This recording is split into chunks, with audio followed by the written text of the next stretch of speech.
welcome to week 99. Holy smoke. Um, this is a piece of stretched canvas that I've toned with kind of a dirty ochre color. And it's toned in acrylic. It's 24 by 18. Today I was running across, was doing a little studio cleaning, not enough, but a little bit, and ran across this old photo that I had. It's an old actually print, pre me getting any large prints or digital prints. It's an 8 by 10, and I did a series of dancers back, God, I can't even remember when, early 2000s, yeah. I took, my daughter was at the dance center in Santa Rosa, took a bunch of her friends, and we spent an afternoon, and I just did a lot of photo research, posing models. So this is a young lady, one of my daughter's friends, who's older now. Obviously, this is probably 15 years ago. And I thought I'd just do a simple figure right now. It's pretty nice light and shadow. Obviously, I had this is not a snapshot. This is something that I was actually able to work with my model. So I'm going to work in a little bit of a different form today. I'm going to start with the little charcoal and sanguine. And what I usually do is do what I call a ghost drawing. And so we're going to kind of get this in here, a little bit of a ghost in terms of exactly. And then I'll come over it very quickly with some charcoal, and we'll start painting. So it's a subject I love. I kind of grew up with dance. My mom was a dance teacher. I actually took dance. And our daughter, Sasha, was a excellent dancer, as were most of her friends, like Lauren here.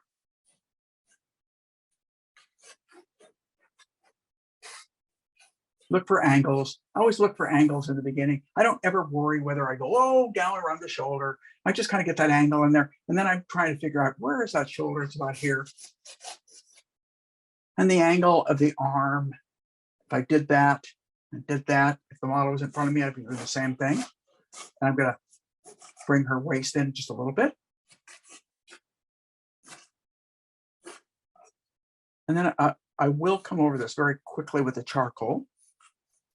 Now, this different approach that I've done when I just literally paint, and I use different approaches quite often. I don't have a set, this is the way I always do it, kind of an approach. Now, if any of you are asking questions today and you're not getting answers, it's because Anna's not here. She's with our grandson in Sacramento today. So I'm going to try and do my best to anticipate any questions you guys might have. And if I don't get to them, I'll get to them afterwards when I go back and kind of see how this whole thing came out. You know, and it's one of those that you just don't know when you do with these quick ones. You just hope they're going to work.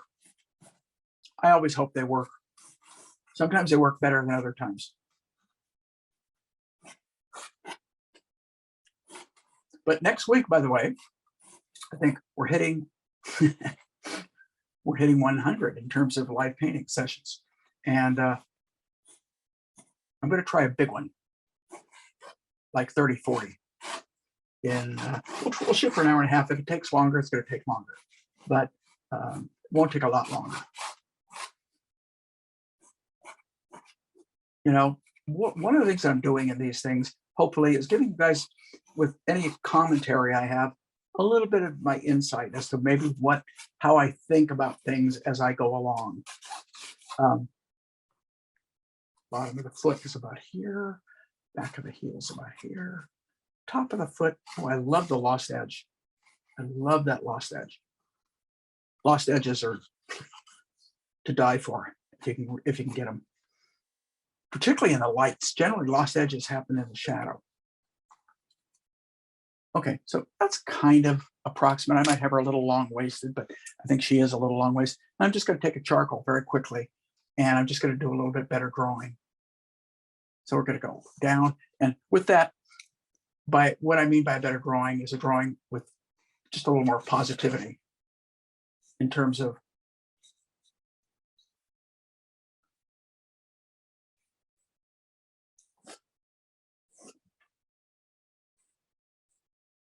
drawing itself is just cool. I don't do enough of it because I do so much painting. I don't do as much drawing for the sake of drawing as I probably should. And it's one of the, I absolutely love it. It's how most of us, not just me, it's how most of us start as artists. I remember as a student, that's all I had done prior to coming to art school. I had never really painted. And it was like a new world to me. And I draw pretty decent, but boy, I couldn't paint pretty decent. And so there's different kinds of drawing. There's drawing for the sake of drawing, in which case you're planning your drawing to be your final statement. Whoops, popped a lead there. And then there is drawing for the sake of, I got another one here, by the way. These are 6B general pencils, in case you're interested. And then there's drawing for painting, in which case my drawing may be a lot more abbreviated. And I won't be as concerned maybe with line quality, where in a drawing that's going to remain a drawing, I might be extremely concerned with the line quality. Now I want to get that hip out a little bit here, more than I can see it right about here. So I'm going to exaggerate a little bit, bring it out, and we'll bring the dress out a little bit. She's tying her kind of rehearsal skirt. And when I was doing these dancers, my whole goal was not to pose them as in a dance pose, but to get them, I went there with that kind of in mind. But I love the interplay of students. I could probably do the same with painters, although dancers take better poses. No offense, you painters out there. We're just not, dancers are just, they have this natural ability to use their body in such a way that it's really wonderful. And so the poses tend to feel so much better. I am an absolute terrible poser. I'm a decent director. I can direct models into poses, but for me, I just, I know there was one of the artists on Facebook who I'm friends with asked one time, he says, why don't everybody post self-portraits? I've never done a self-portrait. Why in the hell would I want to paint me? It's not, I'm not that interesting to look at.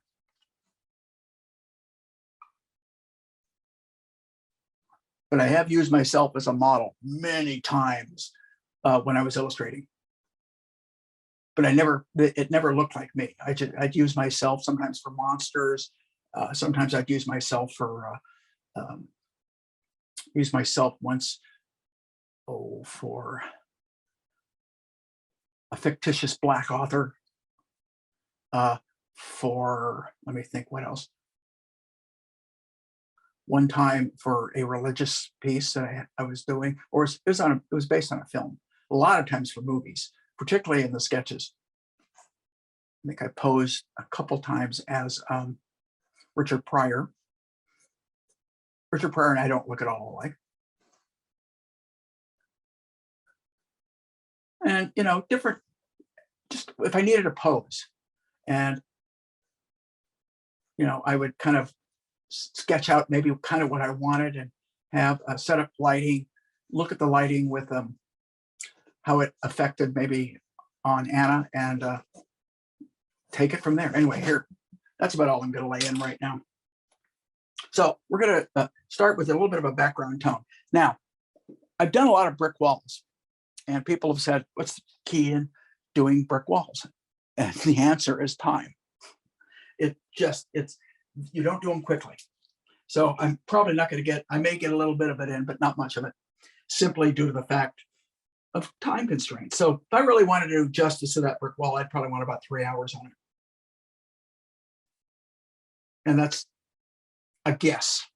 So right now, basically, I just want to come up with a kind of a simple gray, and it's kind of a warm gray up in here. Boy, that's pretty close. My gosh. I'm getting better at mixing colors because I'm doing these Friday demos, I think. Thank you, guys.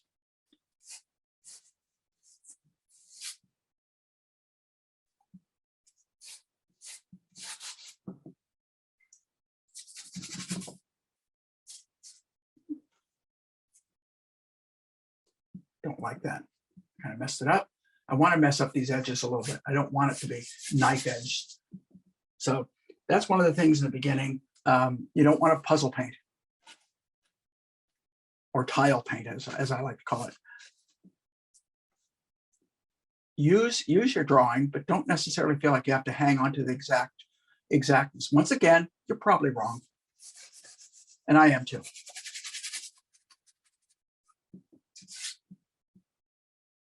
Just get this kind of tone. Now, if you notice, it's a little lighter behind her, and I may punch that a little bit later. Not right now, but possibly later. And it gets a little darker as it moves away from her. So all I'm doing is I'm adding a little bit more brown and blue to that white. So all I've used so far is brown, meaning asphaltum, ultramarine blue, and white. That's it.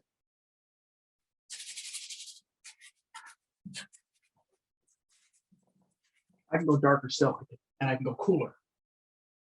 So I'm assessing the colors I'm putting down and the values as I'm putting them down. If they feels right, leave it. If it doesn't feel right, adjust it. So at about this point, it begins to change, and there's a little bit of perspective in that background. A little bit, not a lot. Well, actually, I shouldn't say that. There actually is quite a bit. I shouldn't say not a lot, because there actually is. And if you look at it, it's going this way. There is pretty much your center line right about here. That's called eye level. And then we're looking down. So this is going more this direction. So there is a difference. I don't want to diminish and make it sound like there's not. There really is. And as it goes down away from us, because I brought lights. I used my own lights when I photographed this.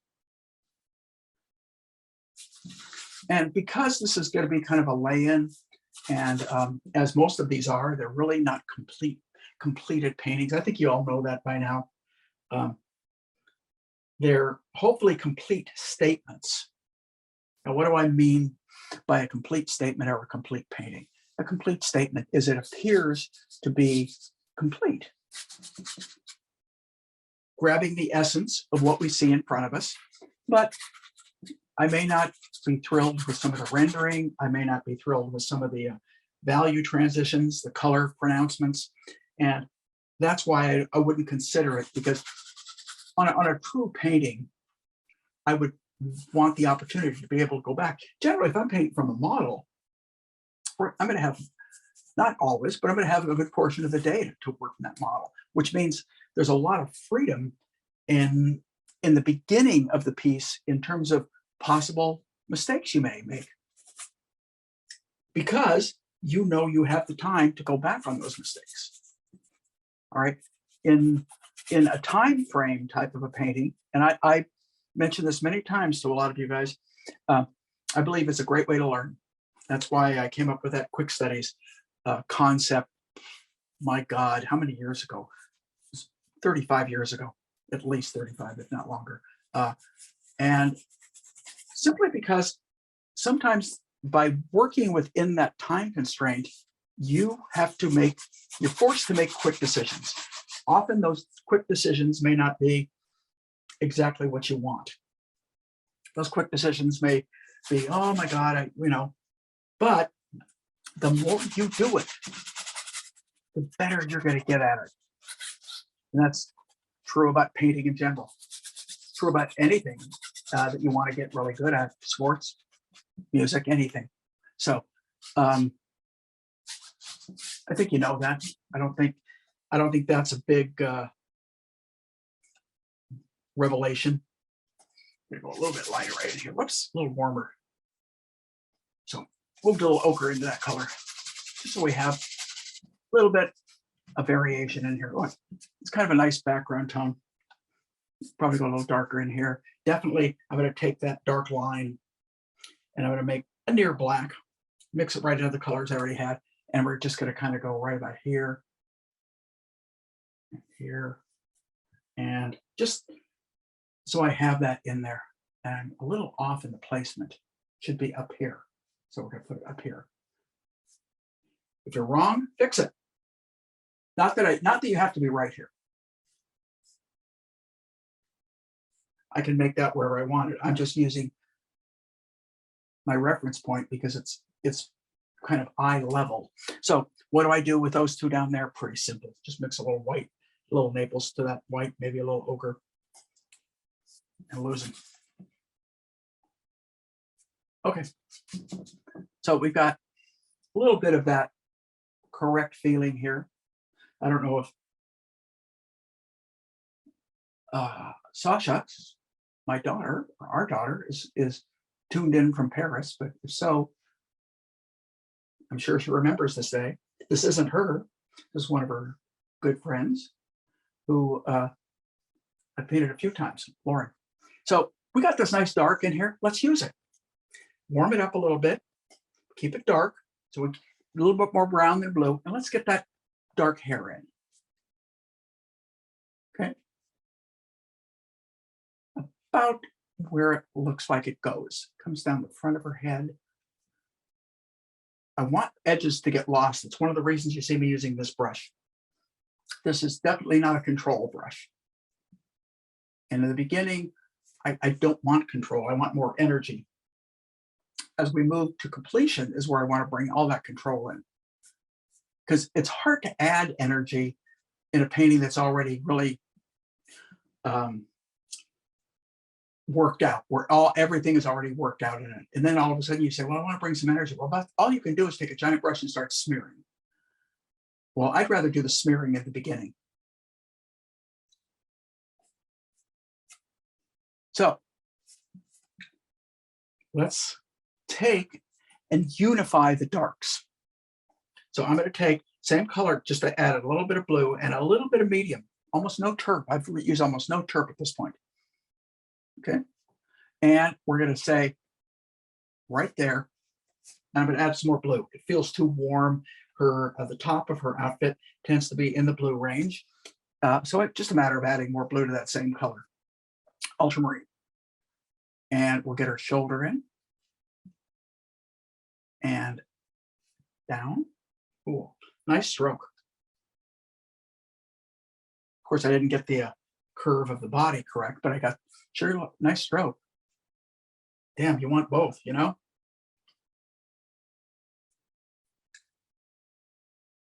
I like the idea of losing that edge at this point, right into the line. Really like that. And down on this arm, she's got, there's windows out here. When you see these stripes, these windows have bars in them, and that's why we're getting a little bit of striation.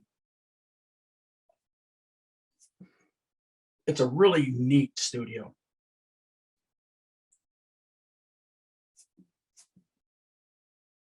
So we're going to get we're still working with these darks. What the dark does, and a lot of you, the guys that have worked, done a lot of charcoal drawing, maybe of figures, the darks start to map in the overall look of the piece. All right. So you can almost tell once you get these darks laid in there, whether your piece is relatively accurate or not. You know, like down on the skirt, it's even darker and bluer. So I'm getting away from all the white that I had mixed into that color, going, and this is in a separate area, and we're going to go right here. We're going to go from the hand. Nice toothy stroke. What that means by toothy, it means it is skipping. It's not, and some of that I like. Sometimes it means I have to add more medium to get the paint to go on easier. Now I want to get this nice feeling of this edge, this nice curve right there. Beautiful curve. And fingers come up a little higher, so I'm going to bring that up. Let's get that dark in there. Boom. See, you can see that I didn't have enough medium in it because I don't press hard. I don't want to press hard. When you press hard, you're using your skills literally to apply the paint and not be sensitive to your subject. So it's much better if you can keep your paint where you just kind of nice touch on it, but you're not having to push.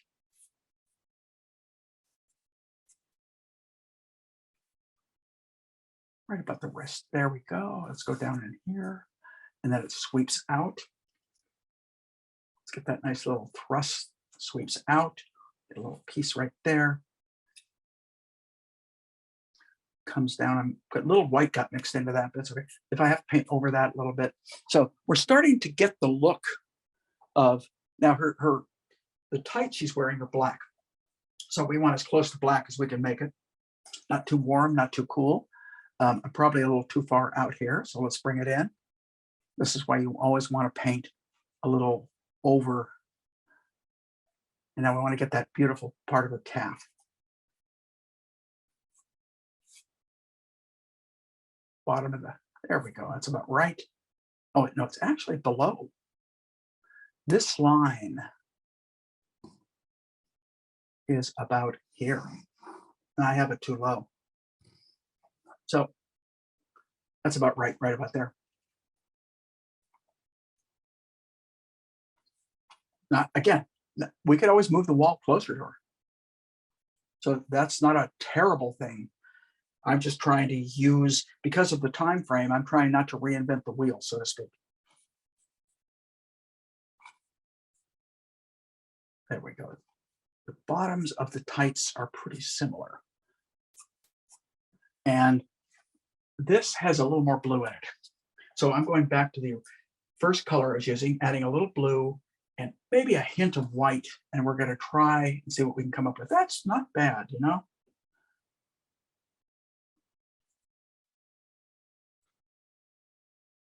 And let's use that same kind of blue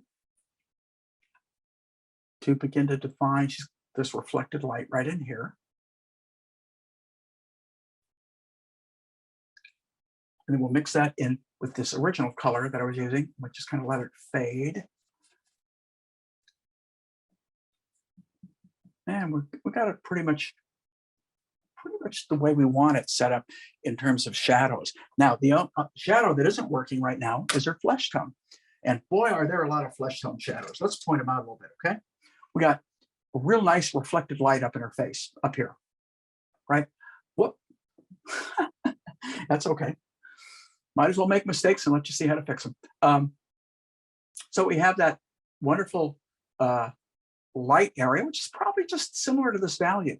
But then we have a real dark shadow. We've got a darker and redder in her forehead, very pale down on her legs. Why is that? Okay.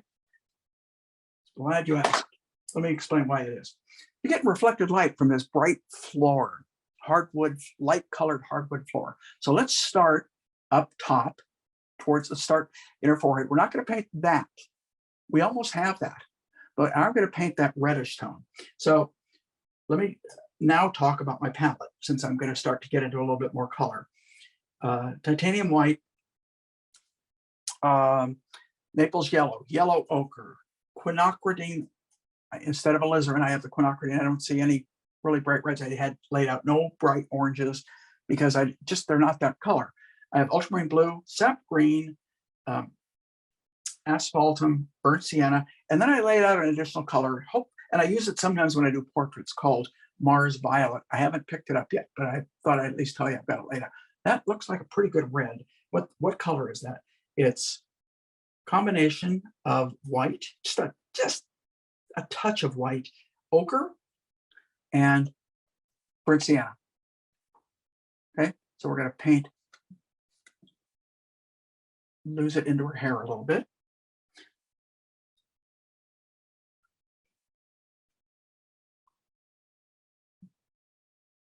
And side of her nose, I'm going to go to the smaller brush. That was a number 8. Now I'm going to go down to about a 4 filbert. And I'm going to take the same color I was just using. And I'm going to add a little bit of my Mars Violet. Now, if you don't have Mars Violet, I could have added a little bit of the, what do you call it? The brown. Any brown you've got, whether you're working with asphaltum or whether you're working with, and we're going to paint this because we want to keep it warm, still want to keep it warm. We're going to paint the side of her nose, but it's a darker warm. Okay. And a little bit below her eye socket, but not as dark, more of that original color I was using. So let's get rid of that little dark smear under her nose that I kind of messed up earlier. So we kind of go back with this color and we just chip it away. Okay, that's a drawing thing. Bad color, no problem. I know it. I'm not going to leave that. So, you know, it goes back. You can all repeat it with me as we, it's only wrong if you leave it. In other words, you're going to do wrong things. There's a wrong thing right there. All right. That wasn't an intentional wrong thing, but you know, it's a wrong thing. Now I added some alizarin because I'm going to go hotter on the interior of the ear.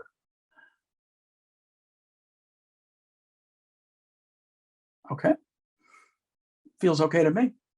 So take, as long as I got that brush in my hand, I'm going to dull down that color and darken it, probably with a little, asphaltum.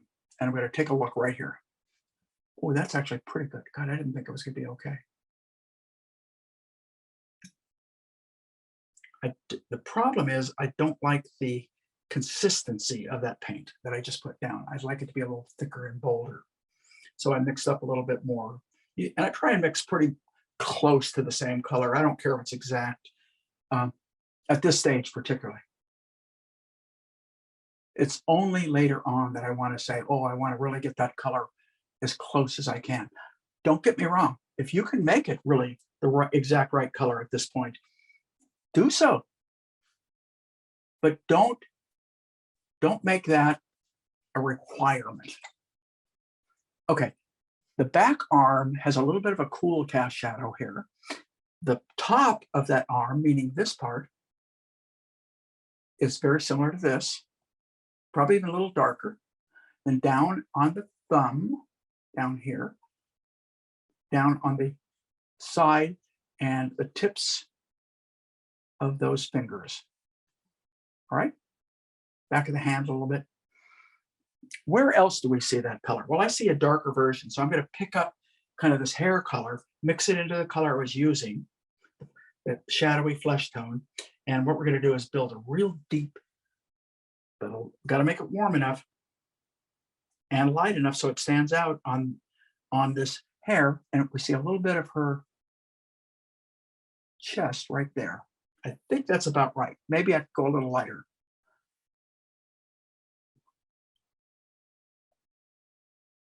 So let's get a look at our time. About 30 minutes. It's because I spent some time drawing it. That's why. Nothing wrong with that. That's why I kind of knew that I probably wouldn't get into doing a lot of the bricks. We're going to concentrate primarily on the figure. If I get a little bit knocked in right around in here, I may do it towards the end. But right now, it's primarily the figure we're interested in. We want to get that working well. All right. Relatively speaking, it's working. Things are kind of where I want them. So now let's go in with the lighter. I'm not going to go down in here yet, but we're going to go in with a little bit of a lighter flesh tone, which is probably going to be, it's going to be even more washed out in here. This is going to be as close to white as I could probably want to make it. Let's get the front of her forehead. So what am I going to start with? Let's start with Naples this time. It's a lighter color. There is more yellow in that. I'm going to bring a little bit of burnt sienna into that. And a little cool. I don't want it getting too hot on me. And this is a test. I want it lighter than this, lighter than this. No, God, it's closer than I expected. But I'll tell you what I didn't do that I wish I would have. I wish I would have brought her hairline down further down here. Right there. Because I want to brush one into the other. I don't want to. So the reason being is what I'd like to be able to do is soften that by lifting up my brush like that. All right, so we're going to paint the front of her forehead. Front of her forehead. Went out too far. fix it later. Then we're going to paint a little bit more burnt sienna into it, not much, but we're going to paint the front plane. We're going to get rid of that ugly color that I put down there. The front plane of her cheek, her eye socket. And this stage should start, and I'm just going to use this, emphasize the word start, to give a degree of form to your image. You know, and it's granted, your colors have got to be, your values have to be real good. Your colors have to be relatively close.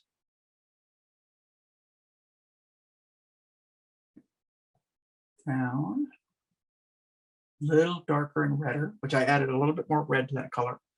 Down around it, under the chin. Whoops. Clumsy. That's just, when you paint fast, you're going to do clumsy things. Some of those clumsy things you will eventually learn work really well for you.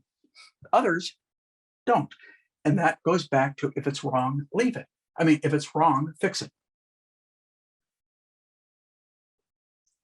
So we're going to soft transition, mix a little bit more burnt sienna into the color, and we want to get this nice kind of interesting soft transition. There's some beautiful cools down in there that we definitely want to get into.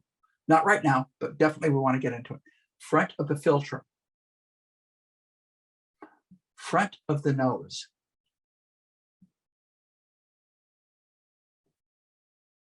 and the bottom plane of the nose, which is catching reflected light. It's quite, let me clean my finger because I've been putting my finger down in her hair. That sounds terrible, doesn't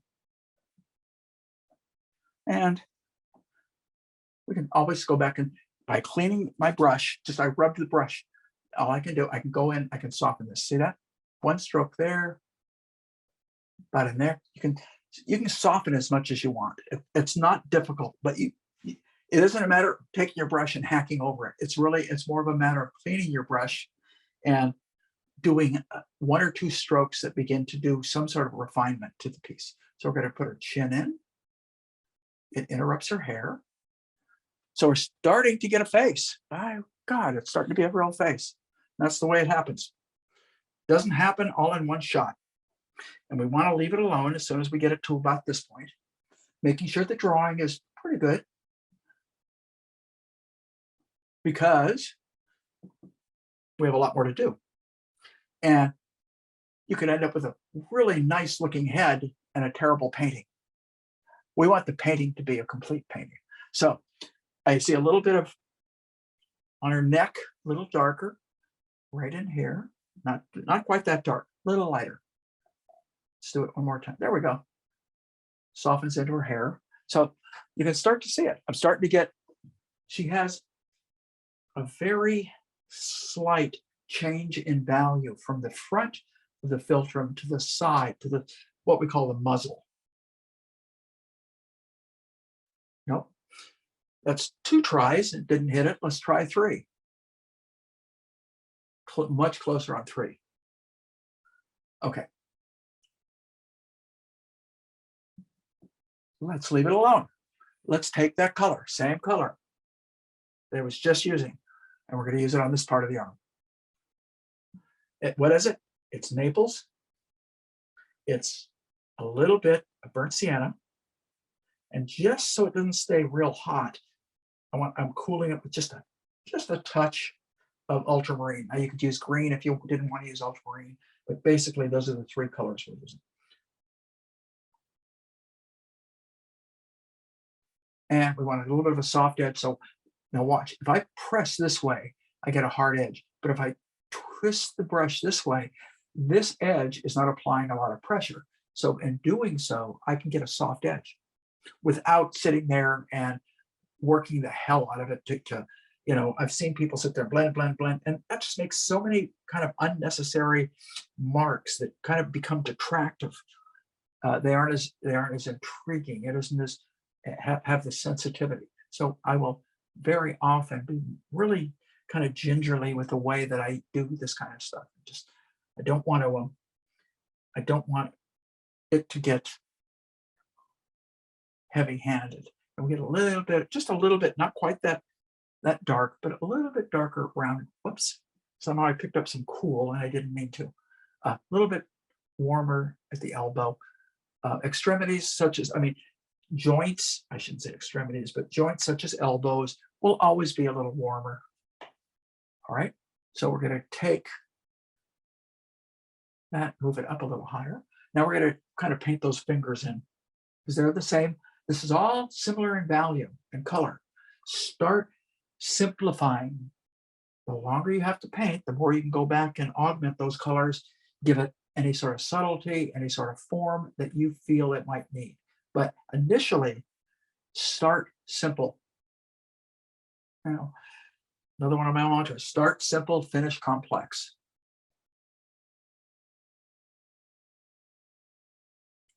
Always checking your drawing. If it's off, fix it. You don't fix it now, fix it later when you realize that it's off. Sometimes you don't realize it right in the beginning. I don't. All of a sudden I'll go, oh, what the hell was I thinking? And I'll realize that I was off and I've got to fix the drawing.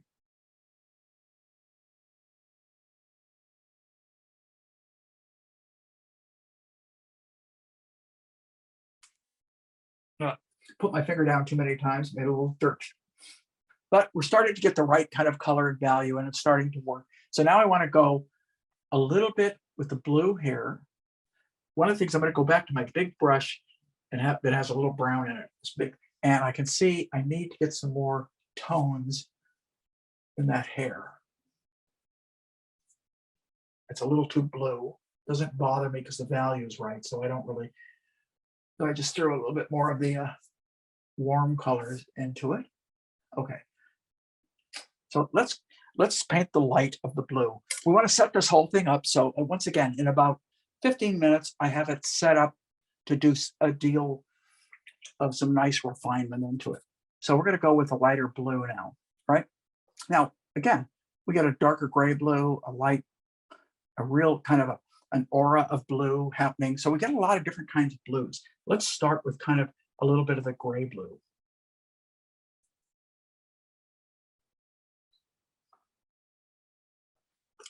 Okay. Let's start it right here. See how it looks.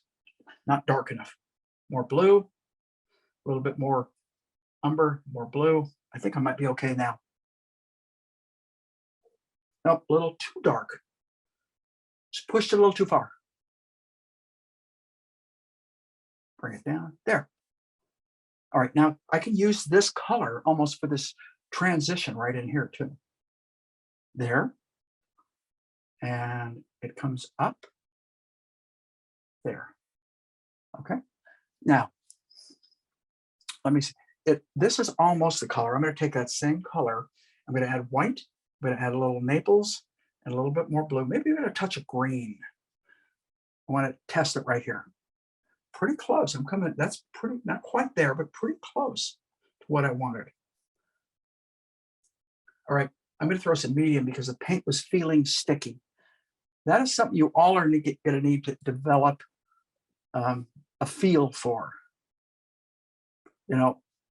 I've sat there and watched people paint. I've had the opportunity in all these years of teaching, and in some instances, I'm able to say, nope, you got to add more medium. You got to add more medium, or you got too much. You got too much turp. Everybody will make these kinds of mistakes, particularly the less you've painted. Now, the more you have painted, chances are some of that stuff is not going to be a problem because you've developed a feel for the paint, for the dryness, the stickiness. So I added more white to that color right now. I think I added too much, but let's see what happens. No, I didn't. It's not too much. So we're going to come in right about here, pull it up, like that stroke. About there. Every time I put this paint down and I'm brushing it into the paint that's near it, I'm contaminating it, so I have to pick up more paint.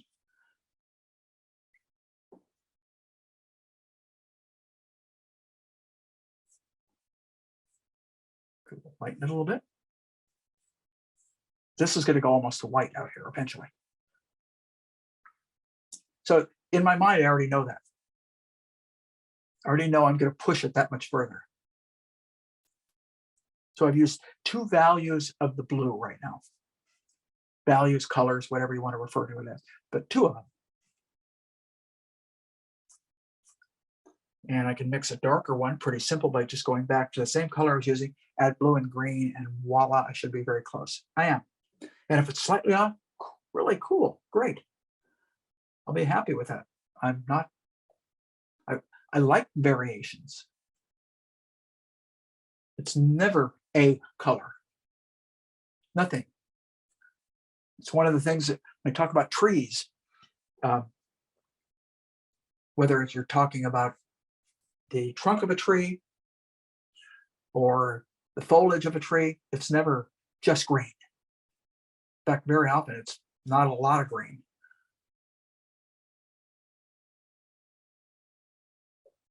So what we're doing is we're kind of adding the light. We're trying to make the whole thing basically feel complete with light and shadow in a very abbreviated, loose kind of fashion, which is, I'd like the painting to end up like that. I really would. I strive for that quite often, and being much more abrupt and not try and over refine, because I do have a tendency. We all have our tendencies. I always say, learn your tendencies, and if you like them, keep them. If you don't like your tendencies, work to change them. I generally don't like my tendencies. My tendency is to over render, and sometimes my quicker, more abbreviated paintings I actually end up liking better, even though they may be better artistically. Maybe the public doesn't like them as much. I have no idea. I don't sit and talk to the public about it. That's one thing. We're not there generally when people are in looking at our paintings. If they're in galleries, we don't know. We have to kind of rely on what the gallery is telling us. I happen to be with some superb galleries that give me great feedback. I remember with one gallery I was with a long time ago, said, somebody came in and said, it looks like you work with a lot of yellow. And I thought to myself, ooh, that's bad. Then I thought, is that bad? I don't know. I wasn't, at least I didn't think I was. But when I looked at the paintings, I could see where the individual saw that. And maybe for them it was bad because they didn't buy anything. So not that if I changed it, they would have anyway. I remember some of you guys that are out there might have had the wonderful opportunity of having Don Putman for your instructor at some point. And I remember Putt told me one time, it says, so he showed me the painting. It's called the Blue Ravine. It was great. It was horses running in kind of this blue mountainous ravine. Really tasteful, really gutsy, powerful. I really loved it. And, it's one of those things when I was a young student that was in school, wishing I could paint that good. But I remember him saying to us as a group class that someone loved it. The gallery came back to him and he says, well, so-and-so says they'll buy it if you'll change the color scheme. And he goes, no, this is the painting I did. If they like the painting, buy it. If they don't like the painting, don't buy it. Well, they didn't buy it. But, that's called integrity. Of course, almost at the time, I was a young illustrator. I actually wasn't yet. But as a young illustrator, you don't have that luxury. So let's say you do a book cover or a piece for an ad or something, and someone goes, it doesn't. I remember I did a painting for a winery when I was living down south, and it was a Sicilian-based winery, and they had said, finish the painting, took it into this big advertising agency in Century City, the Century Towers. Was pretty pleased with what I had done. It was one of the was 36 by 48. So it was one of the very few oils I had done at this point in terms of illustration. I'd done some as paintings, but they really wanted this to be more of a kind of a fine art look. Well, I did it, and I worked from probably 3 to 5 different pieces of reference, so which is not unusual as an illustrator. So where am I headed with this? Okay, they said, doesn't look sunny enough. It was that simple, right? Well, you're an illustrator. You're working for a client. You're not doing your own thing, so to speak. So boom, I went back, painted what I thought was more sun, took it back. They actually liked the painting. Client didn't think it was sunny enough.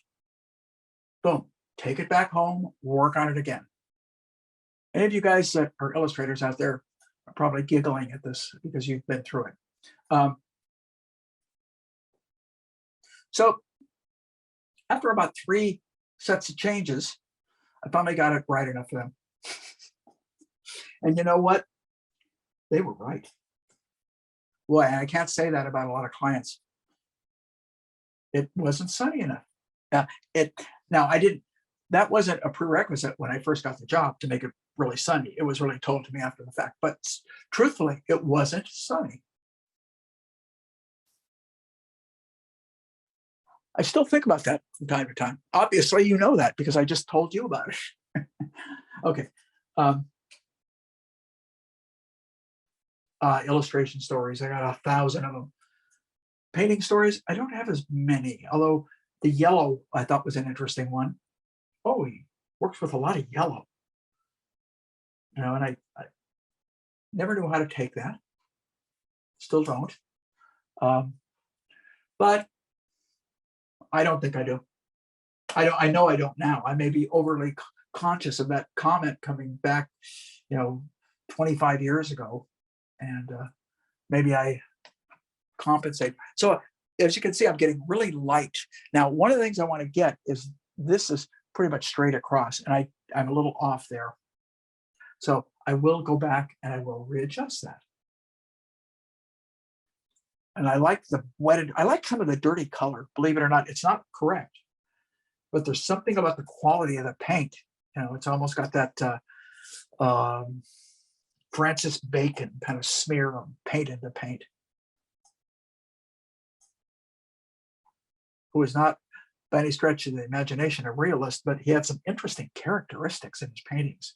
You can learn a lot by looking at artists who don't work like you. Matisse, people like that. I'm not saying to paint like that. That's not my intent. But to look and see what they've done and say, is there a way I can incorporate that into what I do? I'm going to leave that alone. I kind of like that dirty color. Now, I need some transitional tones right in there. And I'm going to look at my time frame. I'm still okay. I'm about 10 minutes away from where I want to be before I get into refinement. I think I can get that done.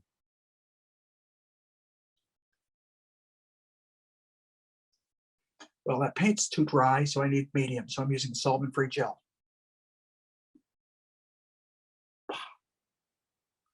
Don't be afraid. This is some of the stuff I say to myself while I'm working. Don't be afraid. Be gutsy, be bold, be wrong. Now, I want to take that same white with medium because I'm going to paint into a lot of paint, and I want to get lighter here.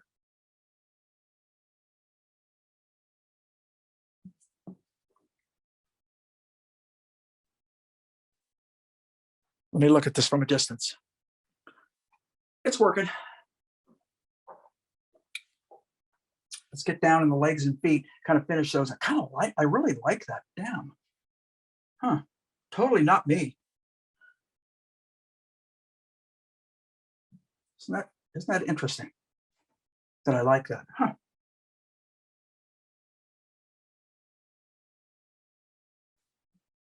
There's that. Just remember, next week, week 100, I'm kind of playing with some images of girls on a beach. I may do that. I was also looking at a series of dancers, maybe a group of young ladies. So I'm kind of toying around with what I'm going to do.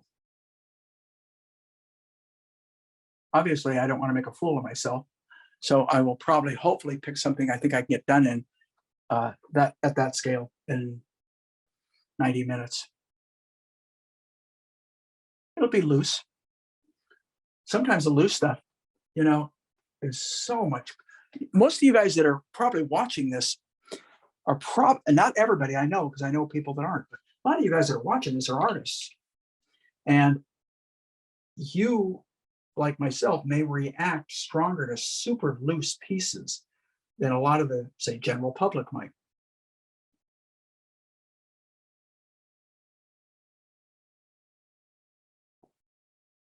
A little intensity. You know, somewhere along here it is.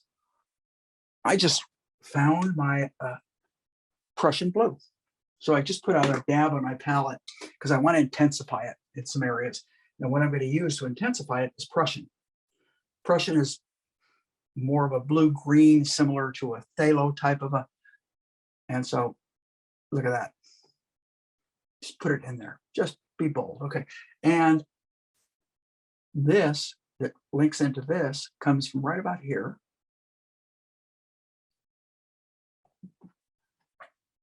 That Prussian is really kind of nice. If I want to use a brighter blue later, I'm going to stick to that.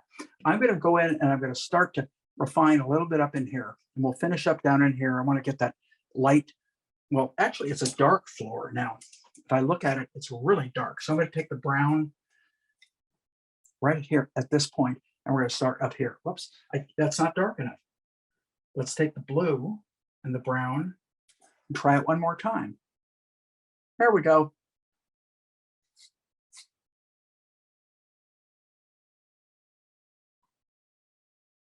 It comes that way, that way. Down here. Okay, that's pretty good. Let's take a little bit of burnt sienna into that color because I can see it get redder right about in here. So just took burnt sienna, pushed it right into that color. Bring it back next to her leg.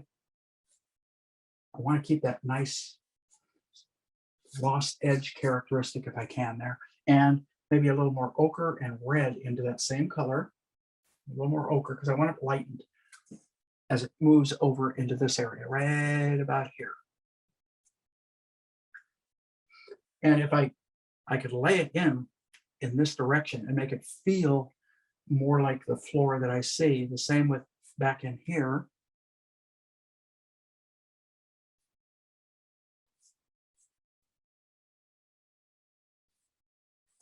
Okay.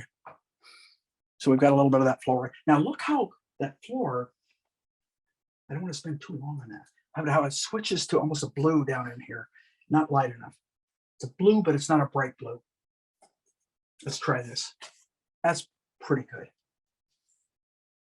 And then it changes as it goes up. So I just mix more of the kind of ochre floor color into it. And we'll just kind of be really free with it.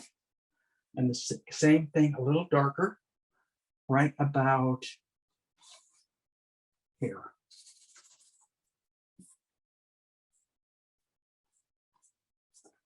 Okay.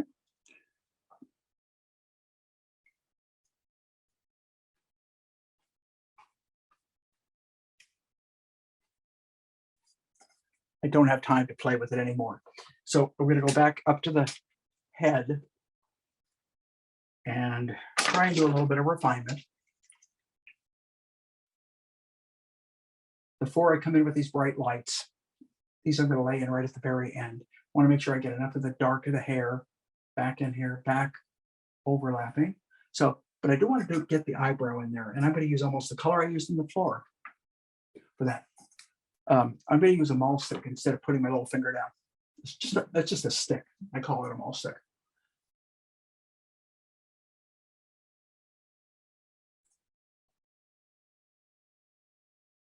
I'd rather put it in too light and eventually get it darker. That's pretty good. Same with the eyes. Don't want them in there too dark too fast.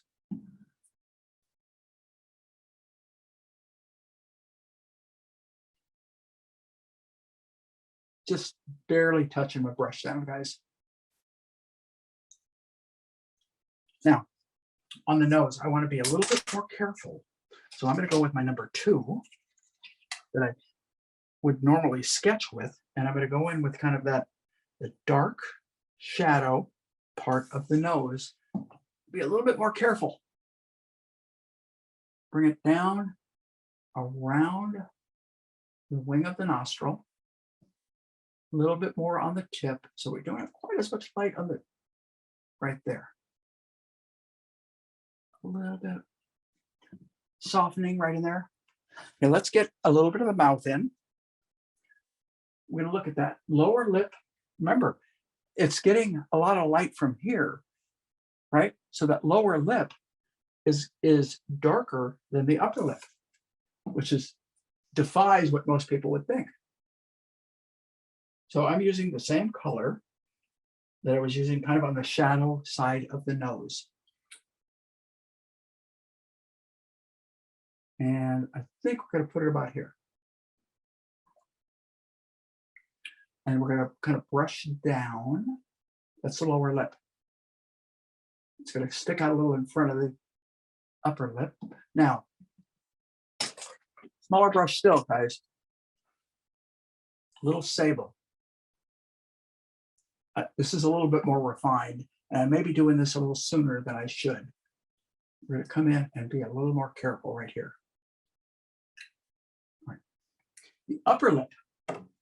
So what am I going to do for that upper lip? We're going to make it warmer. So I'm using ochre, alizarin, and white. A little more ochre.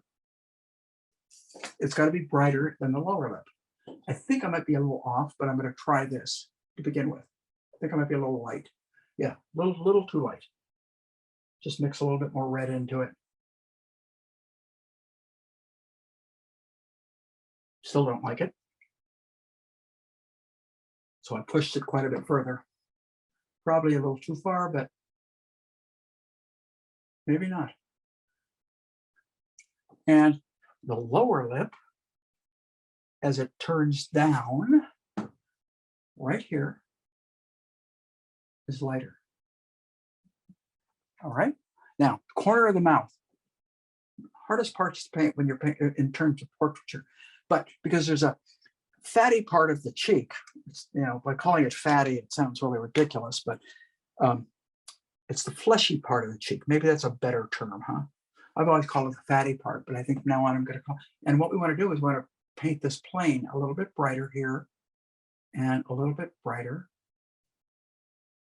here, and then let it fade into those other colors. Okay, because that's what's really happening. Now, I feel I need to brush down on that a little bit, and the background is, I need to fix the background in the hair. Don't like the lower lip. I still think it's a little bit off. So I'm going to take whatever color this is. Just going to fix it. Just the background. And a little bit on the top of the eyelid. A little bit right here. So very subtle things. Now I want to go a little darker and stronger on the cheekbone. So I'm going to do that right now. Right here. Geez, I'm just about right. A little bit. Oh, I think I'm too dark now, but let's try it. No, I'm not. Huh. Goes to show you. A little dirty, a little dirtier than I want. Pick up a clean brush. I just took all the paint off that brush. Take this paint, push it right back into it. That's a little bit better. Now I am going to bring this part of the hair down, right about here. This part down a little bit, and push it in a little here. Okay. Let's see. I want to get a little bit of this light coming up here. Okay. So we've got face is kind of refined. Now let's go to the fingers. Where are we at? Yeah, the 30-minute mark. Let's go to the fingers. There's a rich dark, which defines the thumb and the forefinger. That's right here. So what am I using? I'm using pretty much my dark colors. I'm trying to keep it a little on the warm side. And it's right there. All right, now it gets a little bit what we would call, most people would call a core shadow, right on the top. Not enough. Probably is the paint's too wet. I think that my color was right. I just think it wasn't sticky. See, I already put my finger down. Shouldn't have done that. So let's put the mall stick down so we don't do that anymore, okay?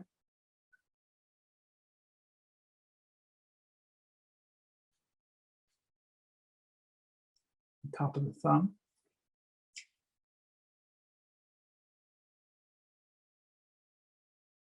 Okay. Sounds like I'm happy with it, doesn't it? I'm pleased. I'm never happy with, every now and then I'll get a stroke and I'll go, oh, that's great. But generally speaking, you know, everything until it's done, I can't tell. I'm making decisions just like you would, and hoping that those decisions are smart. Can't guarantee it. Hope they are.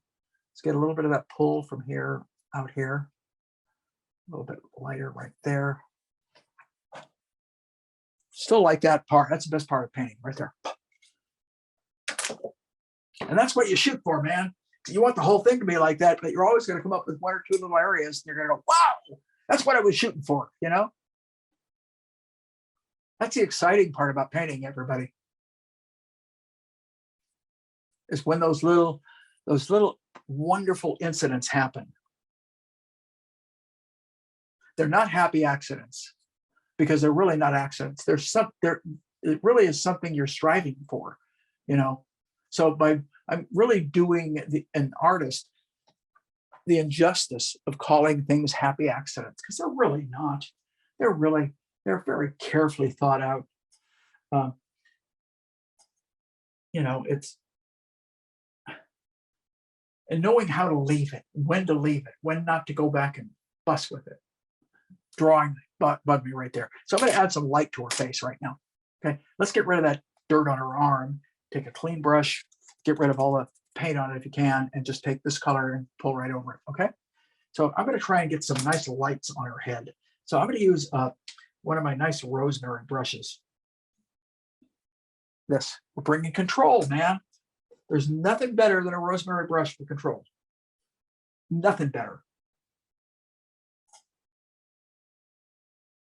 Particularly this particular synthetic mongoose. So what we're going to do is we're going to hit the light. It's white. By the way, I should have told you this.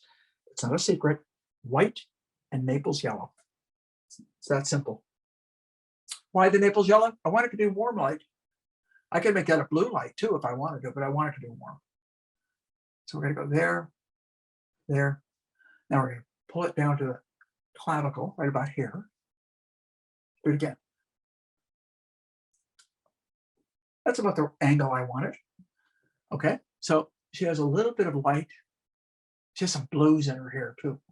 Really fun colors going on. Hopefully I'll have the time to get to some of this really neat stuff. There's also some ochres. So I'm going to mix another color right next to that color and have more ochre in it. But at each stage, there's a lot of medium in this paint. And the reason there is I'm painting on very wet paint and I want a fluid. See, look at that. Really nice, except I stopped it too soon. Ah, damn. That's the way it goes. Okay. It's a little bit better. Now I went too far with it, but you know, it's called life. I can sweep some things in, go back with a lighter color. I want to go behind the ear and above the ear. See, with this light, the light all of a sudden begins to make it feel complete. You put it in too soon and you'll be sorry. I'm not going to come around and do anything. You're just going to be sorry. Trust me. Now I'm going to go with a blue that's in that same value range. And I already had it mixed up for some of these white blues.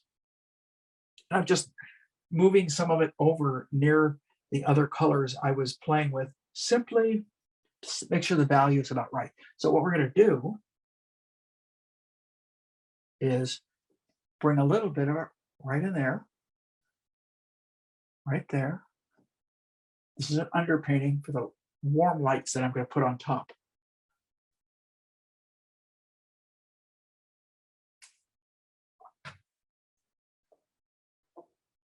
I am going to pick up, if I can find it, where the heck did it go? Oh, this is a pretty good one. It's not, it's kind of a clumsy filbert, but clumsy might work for me, really, meaning the bristles are kind of messed up. But what I can do with this, because the bristles are messed up, it may work really wonders in creating the feeling of hair. So, where to go? Here, come up a little bit of light right there. It's pretty warm up at the top, so I picked up some of that ochre.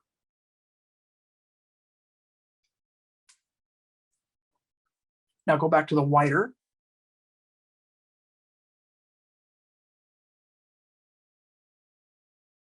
Now that one wonderful stroke comes in, weaves kind of in and around. Not good, but that's the kind of thing you put in once, you don't get it, you try it again. Eventually you'll get to work it out. Sometimes I find I have to come in with the, I'm standing back as I'm, each one of those strokes I stood back on, just to see how they were setting up. I mixed up a little bit more. Now we're going to come in with some lights.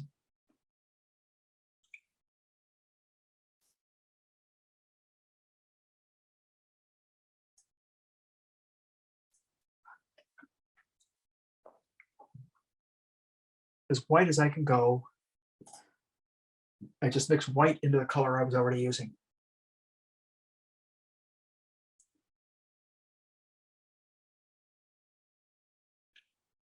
You can see I'm getting a nice hair feel with this brush without over laboring it, you know, without trying to paint each strand, which I've watched people do. I think you paint hair as a mass. You don't paint it as a strand of hair at a time.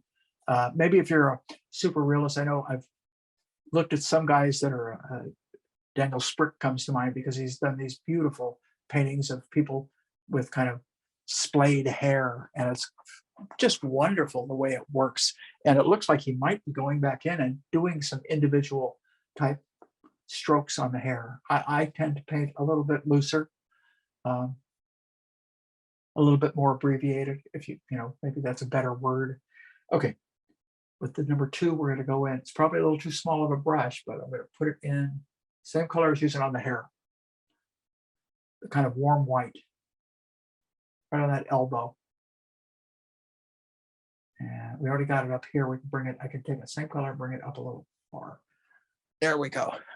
Now, where else? Look at the inside of that arm. Ooh, that's almost cool, but it's probably almost the whitest white right here, but it's up here. So I'm going to get rid of some of that brown if I can, just with my finger. Okay, and we're going to take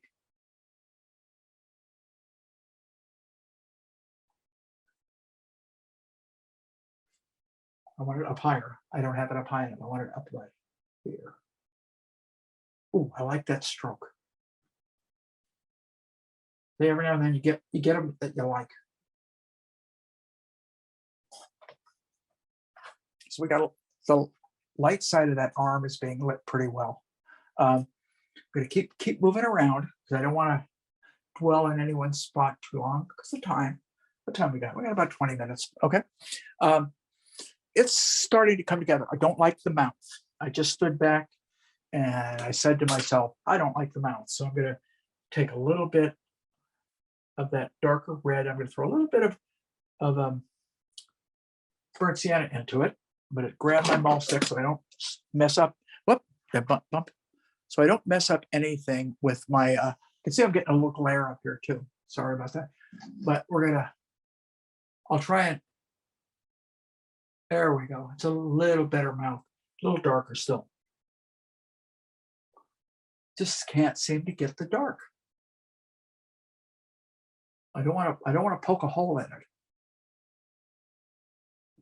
Okay, a little bit of a punch. Got the eye too low, just so you know. It happens. So we're going to take the warm of the cheek that I had earlier. We're going to restructure. That's a little better here, and then I'll hit a little bit more light. Right. That's probably a little too much, but let's try it. There.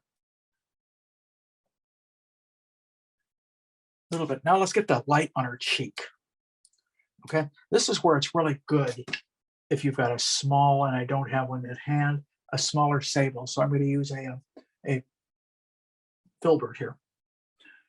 It's a probably number 4 filbert. We're going to come in. I'm going to lift up because I do not want a hard edge.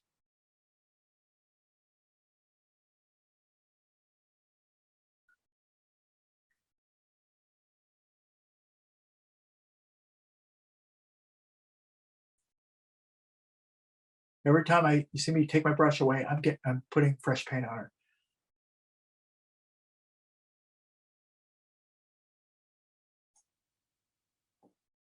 And bottom lobe of the ear. This is where I was talking to one of my students in class this last week. It says, about refinements. When it's time to refine, it's really time for you to kind of telescope in and look at an area carefully. So you don't just, it's like in the beginning, you look at the big, you look at the whole. And as you gain what you might consider more of a completion, you begin to focus in and you compartmentalize and you look at the smaller areas. And it's a matter, when you work in life, sometimes it's even more difficult, but what you're doing is you're focusing in and almost obliterating everything else around it. You're only seeing this one area where the light is hitting on that finger. And then the light hits on that finger and that finger, and finally that finger. And in doing so, if you set it up properly, if you've laid everything in that you needed to prior to that, which I haven't, I want to get the knuckles in there. What you want to do, what that does is that brings it to some sort of a completion. So that starts to do it right there. Hands a little bit underdone. I don't mind it too much simply because I'm focusing more up above on the face, but I do want them to feel correct. All right, so let's move down towards the base. I think, do I need any more in the ear? I'm just double checking. Yeah, I need a little bit more. I can say a little bit right about, not quite as white as some of the other areas, but still lighter. And I could use a few little red dark accents if I want to at the very end.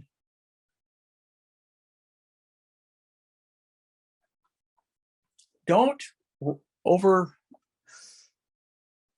the ear, but be correct with it. All right. Very important. Really, really important, actually. Be correct with it. Okay. Let's get that nice loose area down here. I want to keep it as fresh as I can. So I'm going back with my larger number 8 flat, and we're going to do shadows on the ballet slippers, which tend to be cooler. Right there. That's pretty good. I was able to just go back and pick up some of the other blues. On the other foot, it's quite a bit lighter because it's getting a lot more reflective light into it. So it's right about in here, probably. Maybe even a little slight warmth to it as it comes towards the toe.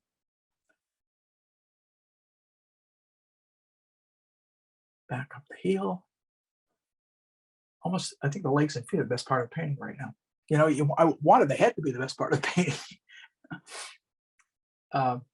That's the way it goes.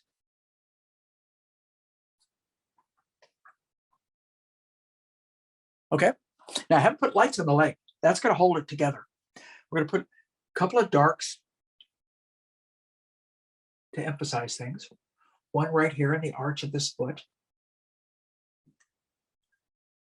And one right here in the arch of this foot.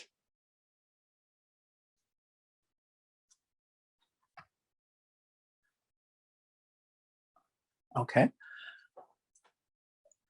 Couple of the shadows, which are kind of neutral. They're warm and then they go to neutral. So, and they're kind of dark. So let's start with the one coming off this foot. It's a little, I want a little bit more warmth. There we go. I think I got it now. We're going to make it warmer in a second.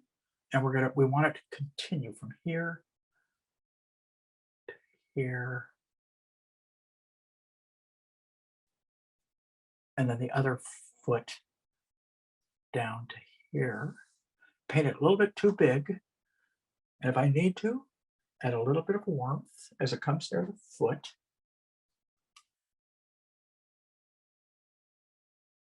And same on the other side, you really see it get quite warm. So I just went back to my burnt sienna. Exaggerate a little bit, but it looks like it's about right. If the value is okay, I'll call it fine. Okay, so we've got kind of that in there. Now let's get the light on the legs, the floor, and then maybe we'll get a little bit of brick action. I don't know, I'll try to, but let's get the lights on the legs first. So we're gonna take this brush, white, Naples, but is very white, more white than I've used in the past. So we're gonna put this one in first.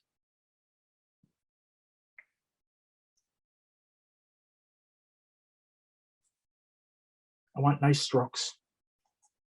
I want accuracy, but I don't want accuracy to dominate nice painterly strokes.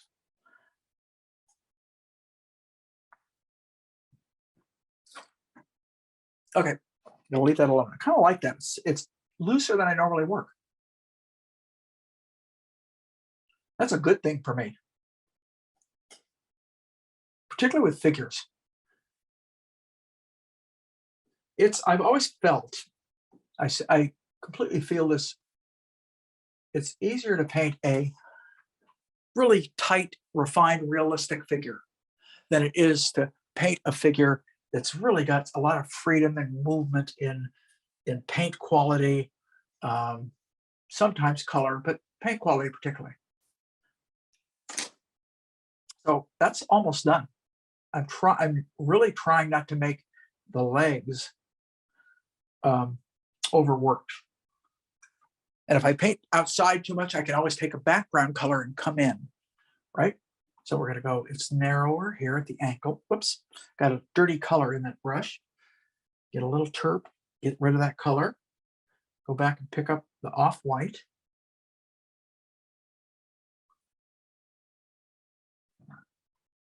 Stand back. Okay, value-wise, it's shaping up pretty good. I don't know how the drawing is. Hopefully I got enough of the drawing correct right in the beginning.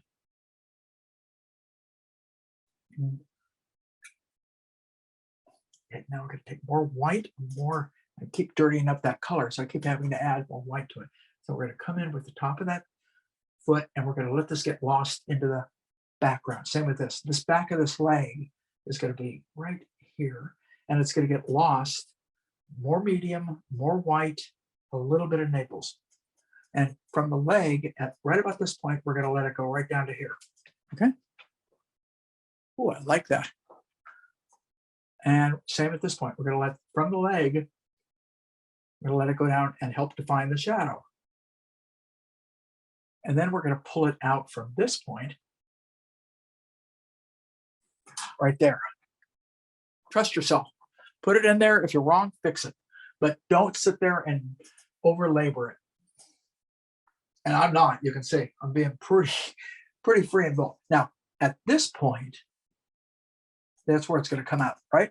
So it's gonna go in and it's gonna kind of destroy a little bit of this. So I'm gonna lose a little bit of that paint, just so I don't have to fight dirty paint too much. I want a little bit of dirt, a little bit of paint into paint to happen, but I can afford to lose a little bit of it.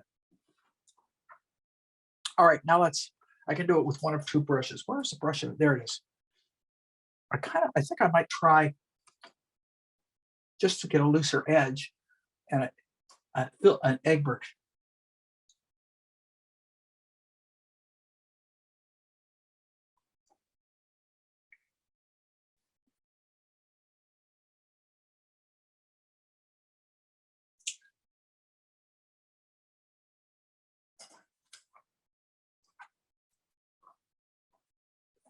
I want a little bit more of a shift. I don't want the angle to be the same. So I want this angle here to come up here a little bit more. That's better. I like that better. And at that point, it's going to come off the back leg about to there. And I'm getting a little bit of that paint into paint, which I was, whoops, didn't want that, but that I was hoping I would get. A little bit of that kind of paint into paint character. A little bit of a, so it feels like a real, it feels like it fell off the brush. I know I use that term a lot. I use it because I like paintings that have that. Not that I love paintings that are tight and refined, but there's something about the freedom of a painting that is underdone and loose that is just tremendously attractive to me. Now, I've talked about the concept of intent. And truly that was the intent for me to paint super, super loose on this piece, as opposed to tight and refined.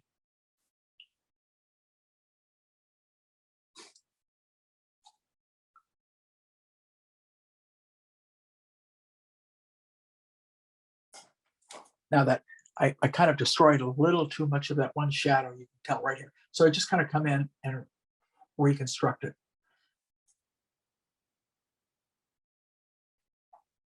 Okay.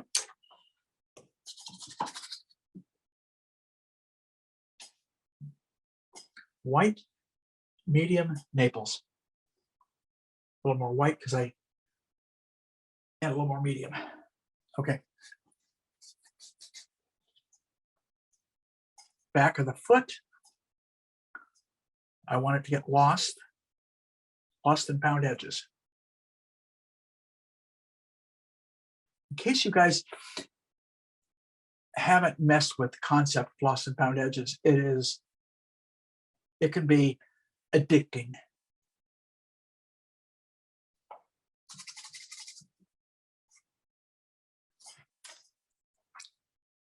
Now, I want to hit a little light.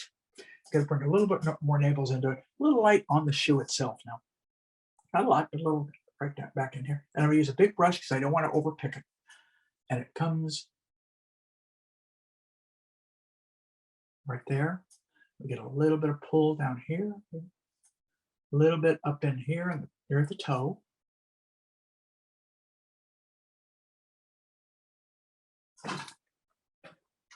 From a distance, it reads the only problem. That's what's happy with that foot.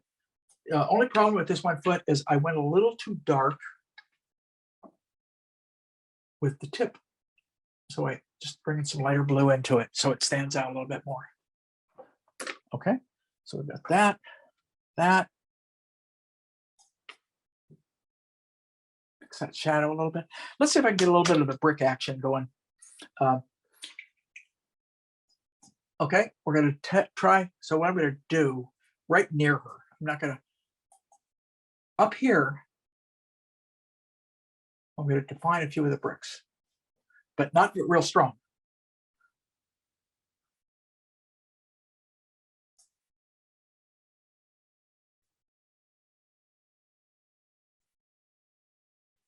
What you want to do is really understate. Do not draw the bricks in.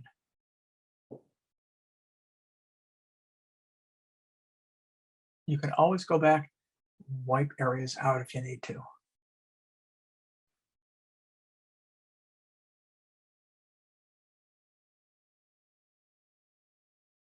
Okay, let's a little bit of tone right there. Now, a little bit of a lighter tone.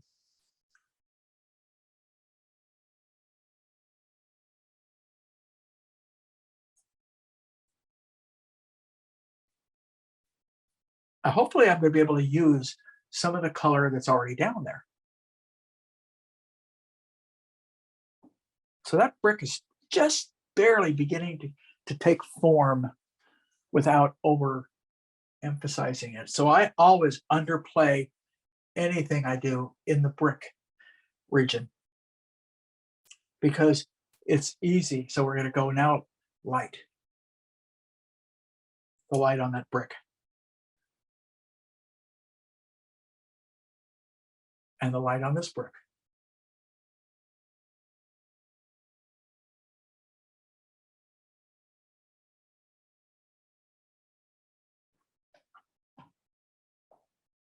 And a little bit of light above it.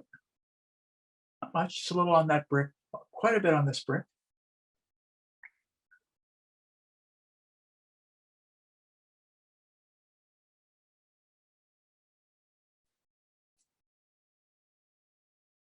And as long as I got that kind of color, make it a little darker. Now let's come below. Nope. One more try. Let's try it again. Come down here.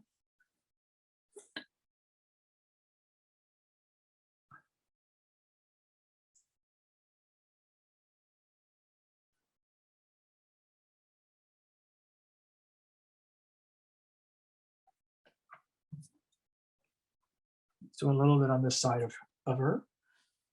Keep my eye on the time. We're running short, so I'm not going to get a lot of bricks in, just a couple to show you kind of how to do it. At least how I do it. Beat up bricks are more fun. Mechanical bricks where they're all perfect, they're actually kind of difficult because you tend to want to overwork them.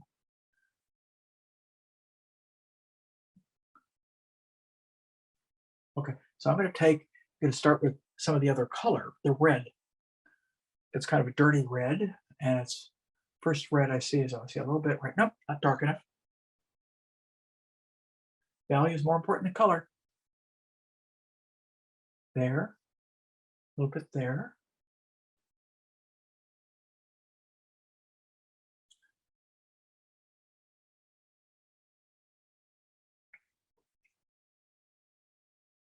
Nope, come on, pick up the wrong color.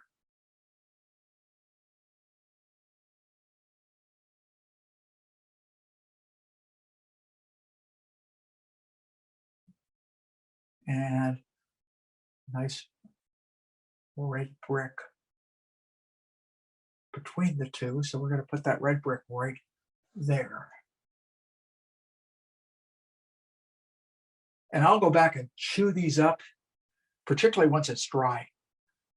I won't on this one because I want to keep the spontaneity. But if I were doing a little bit more of a finished painting, I would go back on these after it's dry, and you can really do some incredible little dry brush stuff in there.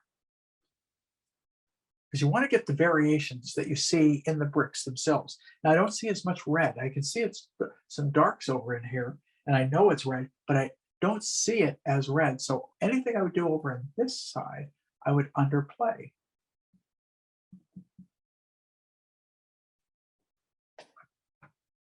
I hope what you're beginning to see is the formation of the feeling of the bricks. Because that's really what it is. It's just, remember what I said in the beginning when people say, how do you do them? Time. You've got to give yourself the time. So there's a little feeling of some of the bricks. Now, what I want to do right now is step back. I've got just a couple minutes. I want to look back, see if there's anything that really bothers me that I still want to punch, or I use the word punch, I shouldn't, that I want to enhance. Good, better word. A little bit in the hair.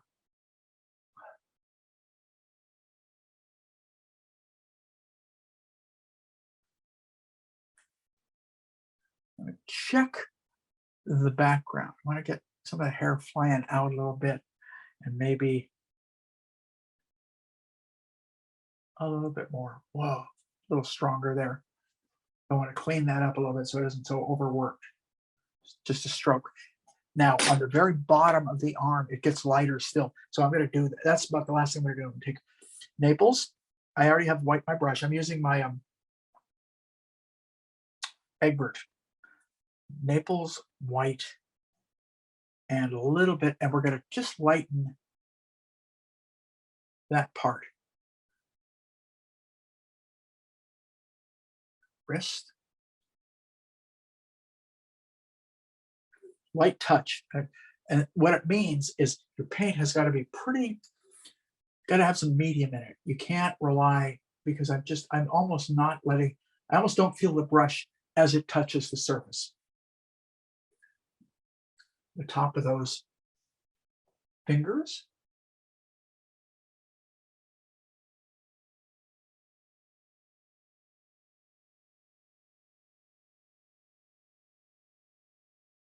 What the Egbert will do is keep the painting fresh and loose, and you won't overwork it. So I added more reflective light.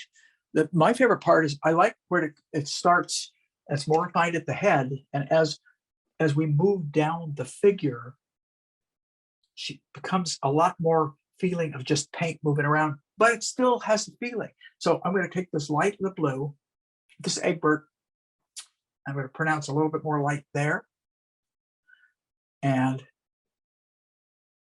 here. Maybe right about here.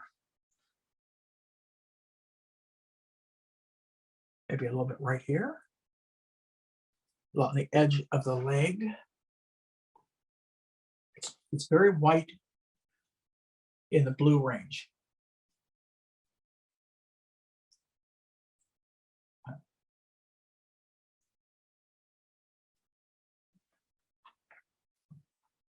So it's working okay. A little bit of problems in the forehead that I begin to see. I didn't see them earlier. I see them now. I'm going to go a little whiter here.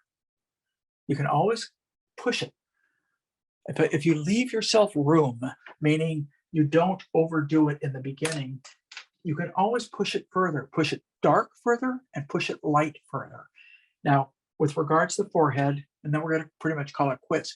Just basically, I just need to bring this over a little further.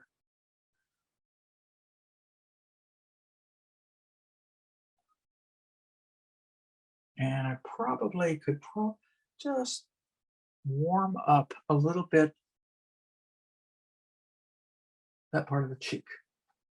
Anyway, that's pretty much our painting for today. And just so these fade away, what I might do at this point, if I don't want to go back and finish them, just go back and smear some of these in the outside so they aren't as refined. And therefore, if I just leave it at this stage, that will look better than if I try to overpaint everything out all the way to the edge. So, and you can always do that. I can go back, I can lose an edge here, I can lose hair.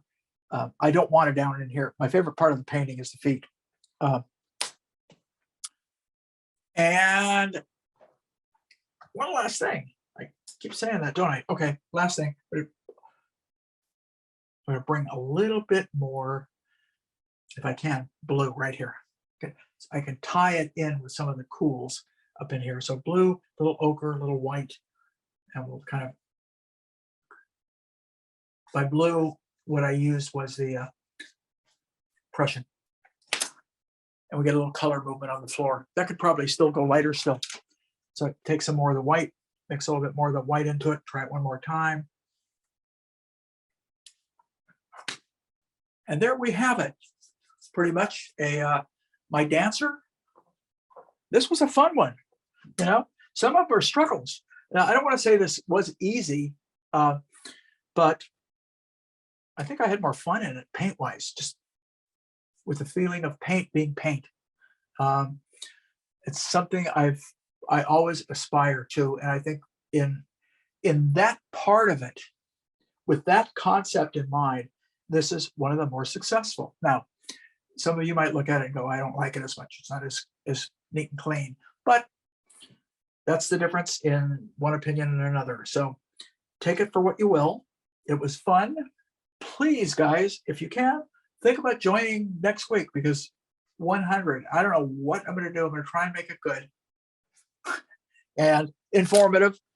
And with that, I will thank Scott once again, who has helped us, Ian, who was here that helped me with in the beginning since Anna was not here.